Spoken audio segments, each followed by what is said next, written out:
সমাজ মাধ্যমেই ডিম ছোঁড়ার ছক, বারংবার বুঝিয়েও হলো না শেষ রক্ষা।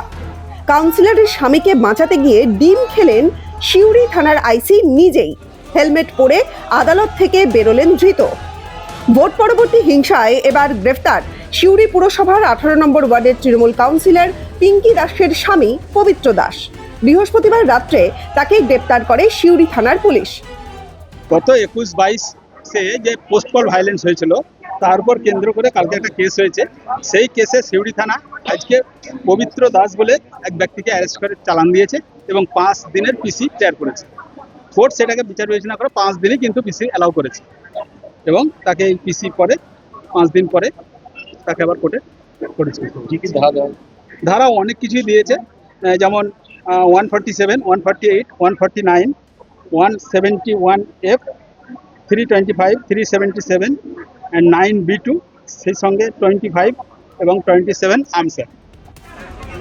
তাকে গ্রেফতারের খবর ছড়িয়ে পড়তেই সোশ্যাল মিডিয়ায় ডিম ছোড়ার প্রস্তুতি শুরু করে নেটিজেনরা।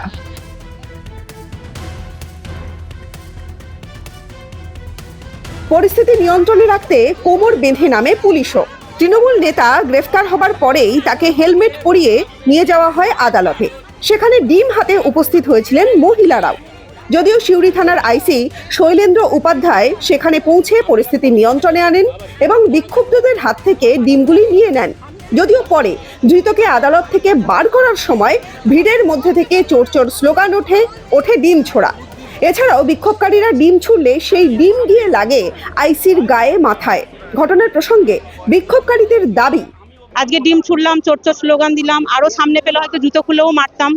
সেটা আমাদের হয়তো আক্ষেপটা একটু মিথ্য, কিন্তু অতটা আমরা মেটাতে পারলাম না। কিন্তু যেটুকু পারলাম এটাই। ডিম নিয়েছিল প্রথমেই আইসি স্যার, ডিমটা নিয়ে নিলেন যে ডিম ভাজবো ম্যাডাম, ডিম ভেজে খাবো, আপনারা ডিমটা আমার হাতে দেন। তারপর আইসি স্যার আমাকে বলছেন চলুন চা খাবেন, মানে আমাদেরকে সাইড করতে চাইছে যেন ওকে আমরা কোনো রকম কোনো কিছু না করি, সেভ করার জন্য। পশ্চিমবঙ্গের রাজ্য রাজনীতিতে তৃণমূল নেতাদের গ্রেফতার হওয়া এবং এই ডিম ছোড়ার ঘটনা যেন নিত্য নৈমিত্তিক অবস্থায় পরিণত হয়েছে।